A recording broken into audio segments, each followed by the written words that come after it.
Welcome back to the channel, Panda Pals. On today's Dollar Tree soap opera called Happily Ever After, we have got Jasmine, we have got Gino. Now, I will cover the other couples later on in the week. Maybe. I don't know. Honestly, you're gonna get what mama feeds you and you are gonna like it, okay? Okay, let's go. Jasmine is alone in the dark. She's sitting on her pile of crap and she is sobbing. She texts Matt to come pick her up because, let's be honest, all Matt is good for is a ride and a fuck. He doesn't care. He wants to believe whatever the he wants to believe. The things he's accusing me of, where is the evidence? Gino is driving his car and he's like, I don't really like having hard conversations, but I said what I had to say. And then he pats himself on the back for doing the hard thing. I believe Jasmine tricked me into this open marriage idea. He says that this whole open marriage was just a way for Jasmine to cover her own ass. She had Matt selected and she proposed an open marriage so that her and Matt no longer had to hide their relationship. Which I believe. Gino is like, Jasmine is a big fat liar, so I never know when she's actually telling me the truth. Which is facts, she absolutely sucks, but that does not erase all of the emotional waterboarding that you did to that woman. Jasmine's faithful little puppy dog comes to pick up the pieces of her broken little heart. Don't worry about that loser, honey. Don't worry. Come, beautiful. And Jasmine cannot stop crying over the fact that Gino wants to divorce her over something that she says is not true. And babes, who the fuck cares? Y'all should have been divorced years ago, okay? Shut up. Anyway, she's upset because she has excuses, reasons, for all of those calls to Matt in the middle of the night. Okay, Matt's phone number is in my record, but Gino knew that I was friends with Matt. That doesn't prove whatsoever, and I have an explanation for those calls. They were just friends. The only ride he ever gave her was to the gym. Yeah, sure. Okay. It's like someone receiving a life sentence for a crime that they never did. No, it's not. It's not even close. Jasmine vents all of her frustrations to Matt, who listens for a reason that I will never understand. And she's like, Gino kept accusing me of cheating on him, which is crazy because I never cheated on him. It went so bad. I have no idea all the things he was accusing me. He said that I've been cheating on him with you since Christmas. And Matt is like, yeah, he's so crazy. What a loser. And I'm like, yeah, what loser would think that their woman is cheating on them just because she's texting another man every single hour of every day and hanging out with him for every single hour of every day? He's making up scenarios and he believes his own stories. And he's so into like, this is the truth, that he believes those lies, Matt. And then Matt admits to us that he has been 100% manifesting this moment for himself. He's just been lighting candles and whispering into a rock, Jasmine, divorce him, date me.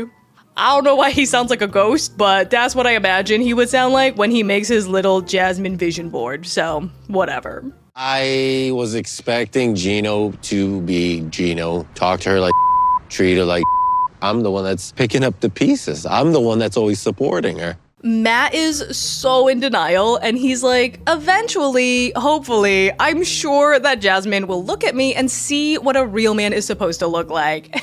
And, oh, sweetie, if she hasn't seen it yet, she's never gonna, okay? People who are in your position, like the friend who picks up the pieces for their one-sided lover, it never ends well for them. And he said he wants to get divorced. That's what he wants. I don't even know who the I married. Now, Matt is doing somersaults inside at this news. Jasmine is like, Gino sucks, he never liked me. And Matt is like, yeah, no duh, that's what I've been saying this whole time. He me over, Matt. He doesn't care about me. He never did. That's Gino for you. They get home and Jasmine is not trying to cuddle up with her knight in Gymshark armor. No ma'am, she needs the affection of her sweet loving Coco.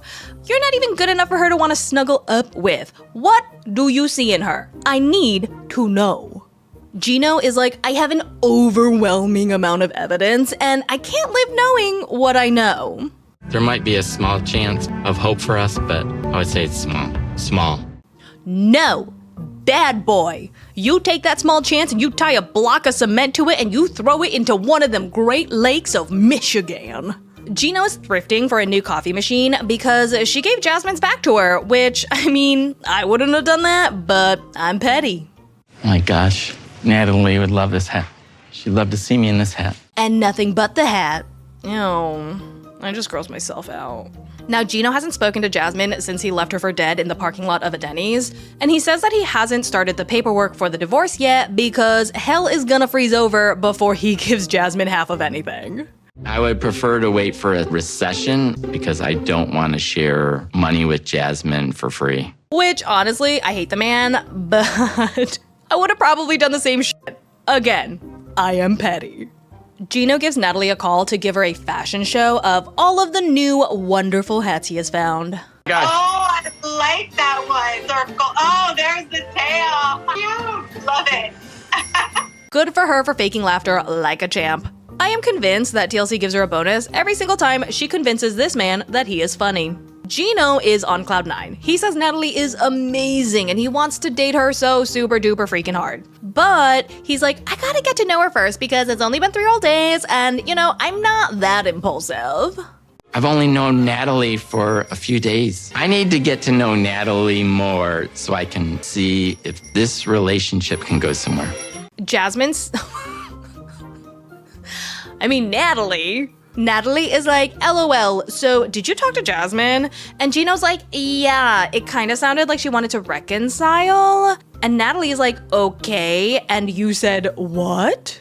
I told Jasmine that I want a divorce. Do we have full closure yet? No, but at least I told her how I felt. She told me how she felt. He tells her that Jasmine knows about her, that he went to Vegas to visit her, and he is ready to move on. No, I had such a good time. I want to invite you to come to Michigan. And Natalie apparently had such a blasty blast in Vegas, somehow, that she's like, oh my gosh, yeah, I would love to visit you. What's there to do in Michigan? Michigan has 5 Great Lakes around it, and no other state can say that. Gino is like, I am so excited for Natalie to visit, but you know, I'm still kind of fucked up because I just told the love of my life that I want a divorce just a few days ago. Which, you know, one would think that in this situation, you would wait a mite bit longer before getting into another relationship, but that's just me, and, you know, anyone else with a brain. And that is all that happened. I know, it wasn't a lot. What can you do? Not every episode's gonna be a banger. Jasmine can only cry so freaking much, and Gino can only suck so freaking much, you know? Now, if you made it to the end of the video, congratulations, you are stronger than both of these goobers combined. So tap that like button if you think Matt needs some serious therapy. Click that subscribe button if you would rather date Coco than either of these two morons. And if you want more recaps, do not worry, I do this shit every week. I will see you next time, and as always, thanks for not letting me ride this train wreck alone. Bye!